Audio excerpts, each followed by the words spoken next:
రాష్ట్రంలో సీజేపీ విజయం ఏ విధంగా జరిగింది ఏంది అనేది మనం చూసాము.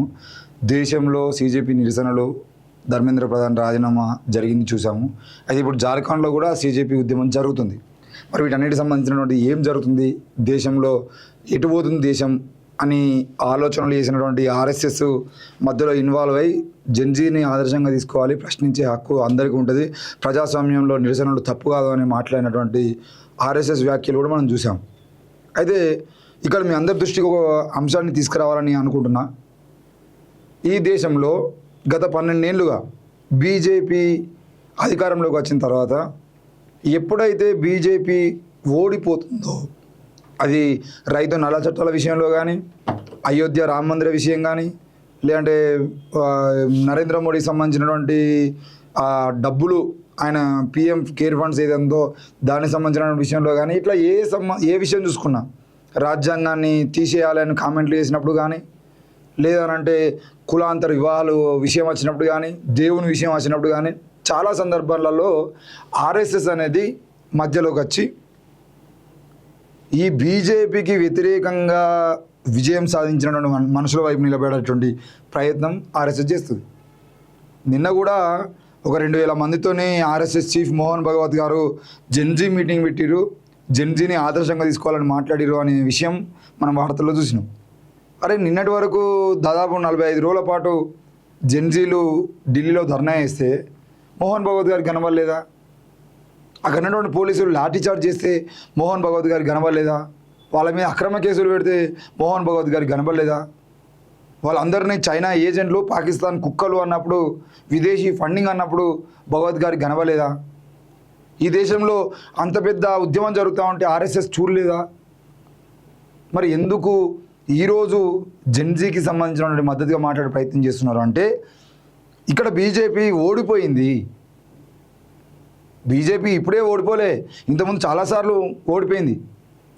మొదటిగా ఆ రైతు నల్ల చట్టాలు తీసుకొచ్చినప్పుడు పంజాబ్ రైతులు, ఢిల్లీ రైతులు, కొన్ని రాష్ట్రాలకు సంబంధించిన రైతులు ఢిల్లీకి వెళ్ళేది ఉంటే ఏం చేయాలని అర్థం కాక రైతు నల్ల చట్టాలను వెనక్కి తీసుకున్నది నరేంద్ర మోడీ ప్రభుత్వం.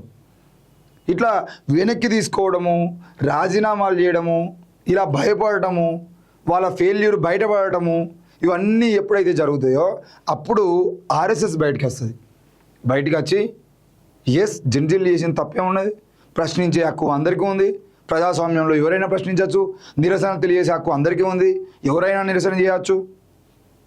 కాబట్టి ఈ జెన్జీని ఆదర్శంగా తీసుకొని, కానీ ఈ జెన్జీ మాత్రం తప్పకుండా మంచి వైపు నడవాలి అనేటువంటి ముచ్చట్లు చెప్తూ ఉంటారు. ఇక నేనేం చెప్పదలుచుకున్నా అంటే, ఒక చిన్న ఎగ్జాంపుల్, పోలీస్ డిపార్ట్మెంట్కి సంబంధించినటువంటి విషయంలో, అంటే మంచి పోలీసు, చెడు police, good cop bad cop అనేటువంటి స్టోరీ ఒకటి నడుస్తూ ఉంటుంది. అది ఎట్లా ఉంటుంది అంటే, పెట్రోలింగ్ పోతారు ఒక 4 కానిస్టేబుల్, పెట్రోలింగ్ పోతున్న క్రమంలో రాత్రిపూట ఎక్కడనో ఒక 2 వ్యక్తులు కనబడతారు, తాగుతున్నో ఏదో కనబడేది అంటే బండి ఆపుతారు, పోతారు, వాళ్ళని పట్టుకొని ముందు ఎవరన్నా ఒకరు అందులో ఉన్నటువంటి ఒక కానిస్టేబుల్ పోయి వాళ్ళిద్దరిని చెంపమీకలు ఒకటి సరిచి ఏం చేస్తున్నారు ఇక మీరు అని చెప్పేసి లాఠీతో కొట్టేటువంటి ప్రయత్నము ఏదోటి చేస్తాడు. చేసి చలో పా అని చెప్పేసి అరెస్ట్ చేస్తున్నాం అది ఇది అని చెప్పేసి తీసుకొచ్చే ప్రయత్నం చేస్తే, రెండో వ్యక్తి, ఇప్పుడు ఒక వ్యక్తి లాఠీచార్జ్ చేసింది కదా, వాళ్ళ మీద కొట్టిండు కదా, రెండో వ్యక్తి పోయి ఏం కొడుతున్నావు ఆగు అని చెప్పేసి వాళ్ళతో మాట్లాడేటువంటి ప్రయత్నం చేస్తాడు. ఈ మాట్లాడేటువంటి ప్రయత్నం చేస్తున్నటువంటి వ్యక్తి ఏమంటాడు అని అంటే, ఏమైనా ఇక పోనీ తమ్మి ఏదో అయిపోయింది, ఇంకోసారి ఇక్కడ కూర్చోకుర్రి, తాకుర్రి అని చెప్పేసి వాళ్ళతో ఏదైనా కాంప్రమైజ్ మాట్లాడి ఇంకేదైనా ఉండేది ఉంటే మాట్లాడి పంపిస్తాడు. ఈ దెబ్బలు పడ్డటువంటి వ్యక్తులు ఎవరైతే ఉంటారో వాళ్ళు ఏమనుకుంటారు అంటే, అమ్మా ఆ సెకండోడు మంచోడురా, ఆ ఫస్టోడే వానికి బాగా బలుపు ఉన్నది, వాడు ఫస్టోడు కూడా అది, కానీ సెకండోడు మాత్రం మంచోడు అని చెప్పేసి చెప్పాడు అనుకునేటువంటి ప్రయత్నం చేస్తూ ఉంటారు. నిజానికి ఆ 2 పోలీసులే, కానీ వాళ్ళు ఆ డ్రామా ఆడుతున్నారన్న విషయము ప్రజలకు తెలియదు. ఇది అన్ని పోలీస్ స్టేషన్లో జరుగుతుంది, అంతటా జరుగుతుంది, ఎప్పటికీ జరుగుతుంది, ఈరోజు కూడా జరుగుతుంది. మీరు ఏ పోలీస్ స్టేషన్ పోయినా, ఎక్కడికి పోయినా ఏదన్నా ఇష్యూ జరిగింది అని అంటే ఎవరన్నా ఒకరు సీరియస్ అయితే ఇంకొకరు దాన్ని ఆపే ప్రయత్నం చేస్తారు. ఇది గ్రామంలో, గ్రామ స్థాయిలో పంచాయతీలు జరిగే కాడ కూడా జరుగుతుంది. ఒకళ్ళేమో ఒరుతూ ఉంటారు, ఇంకొకరేమో ఆగురా తమ్మి అంటూ ఉంటారు. ఇదంతా కొత్తదేం కాదు. ఇప్పుడు ఆర్ఎస్ఎస్ కూడా అదే ఇస్తుంది. ఈ దేశంలో బీజేపీ అధికారంలోకి వచ్చిన తర్వాత బీజేపీకి వ్యతిరేకంగా ఈ దేశ యువత మొత్తం ధర్నాలు చేస్తూ ఈ దేశ యువత కేంద్ర మంత్రి స్థాయిలో ఉన్నటువంటి వ్యక్తిని రాజీనామా చేయించింది. ఇక్కడ నరేంద్ర మోడీ ఫెయిల్యూర్ కనబడింది. ఆఖరికి నరేంద్ర మోడీ అర్ధరాత్రి కూర్చొని సెల్ఫీ వీడియోలు వేసుకున్నటువంటి పరిస్థితికి పడిపోయిండు. కాబట్టి ఈ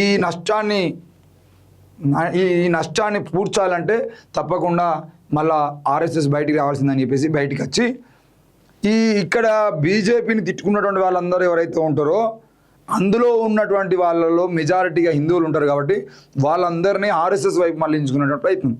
ఆర్ఎస్ఎస్ బీజేపీ వేరు అంటే కాదు.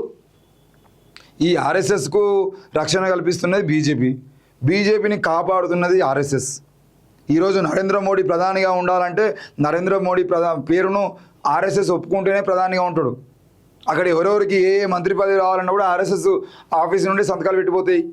ఇవన్నీ అందరికీ తెలిసిందే. మరి బీజేపీకి వ్యతిరేకంగా ఆర్ఎస్ఎస్ ఎందుకు మాట్లాడుతుందనంటే బీజేపీకి వ్యతిరేకంగా ఆర్ఎస్ఎస్ మాట్లాడలేదు. బీజేపీ మీద ఉన్నటువంటి వ్యతిరేకతను ఎక్కడ కాంగ్రెసో, ఎక్కడ కమ్యూనిస్టులో, ఎక్కడ బహుజనులో లెఫ్ట్ ఫ్రంట్ వాళ్ళు వీళ్ళు ఎక్కడ హైజాక్ చేస్తారో అనే భయంతో ఆర్ఎస్ఎస్ ఇన్వాల్వ్ అవుతుంది.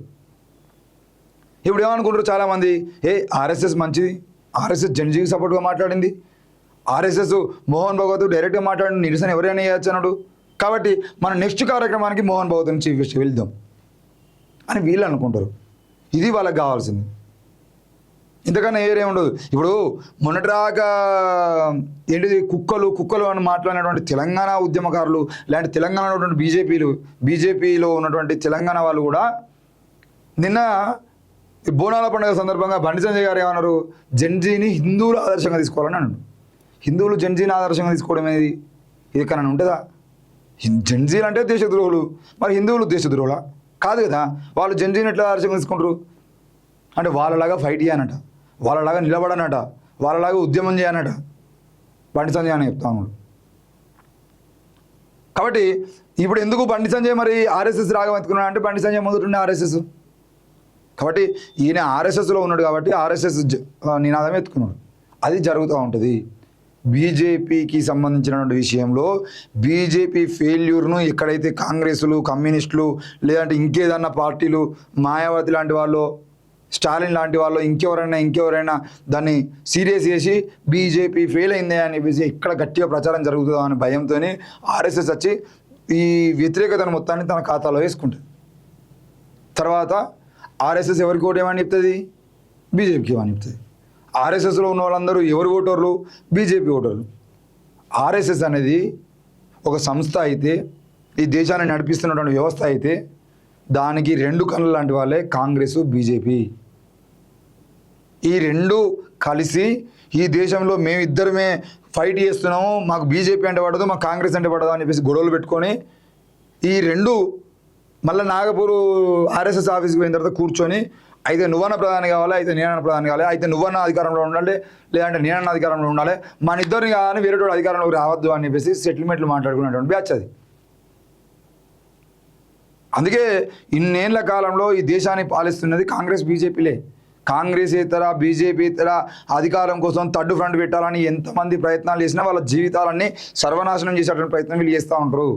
వాళ్ళ మీద లేని మచ్చలేసేటువంటి ప్రయత్నం వీళ్ళు చేస్తూ ఉంటారు. థర్డ్ ఫ్రంట్ ఈ దేశంలో ఏర్పడుతుంది, బీజేపీ ఇతర, కాంగ్రెస్ ఇతర అధికారం కోసం ప్రయత్నం చేస్తుంది అనుకున్నటువంటి ప్రతిసారి అందులోకి కాంగ్రెస్ లేదంటే బీజేపీ దూరుతుంది. కాంగ్రెస్ మీద, బీజేపీ మీద విపరీతమైన వ్యతిరేకత వస్తుందనంటే ఏ అన్నా హజారే లాంటి వాళ్ళను ఆడ కూర్చోబెట్టి ధర్నాలు చేపిస్తుంది, ఆమ్ ఆద్మీ పార్టీ లాంటి వాళ్ళను దింపుతుంది. కానీ అదే ఆమ్ ఆద్మీ పార్టీ ఈరోజు అధికారంలోకి వచ్చిన తర్వాత ఈ దేశానికి ఓ దళితుడు ప్రధానమంత్రి కావాలి, లేదంటే ఓ దళితుడు అది కావాలి, వాళ్ళ వాట వాళ్ళకి ఇవ్వాలని చెప్పేసి వాటి గురించి నిలబడి మాట్లాడే ప్రయత్నం జరగదు. ఆమ్ ఆద్మీ పార్టీకి వెన్నెముకగా ఉన్నటువంటి వ్యక్తులు ఎవరు? ఆమ్ ఆద్మీ పార్టీ నడిపిస్తున్నది ఎవరు? ఇట్లా కొత్తగా పుట్టుకొచ్చేటువంటి పార్టీల నుండి ఏ రోజైనా ఎవరైనా వాటికి సంబంధించిన విషయంలో మాట్లాడారంటే ఏముండదు. ఆమ్ ఆద్మీ పుట్టుకకు కారణమే బీజేపీ, కాంగ్రెస్లు. కాబట్టి ఇవంతా ప్రజలు అర్థం చేసుకోవాలి. బీజేపీ కాంగ్రెస్ అనేవి ఆర్ఎస్ఎస్కు రెండు కండ్ల లాంటివి. వాళ్ళు మాత్రమే ఈ దేశాన్ని పరిపాలన చేయాలనేటువంటి ఉద్దేశంతో ఈ దేశాన్ని పాలిస్తున్నారనే విషయాన్ని కూడా మనం అర్థం చేసుకోవాలి.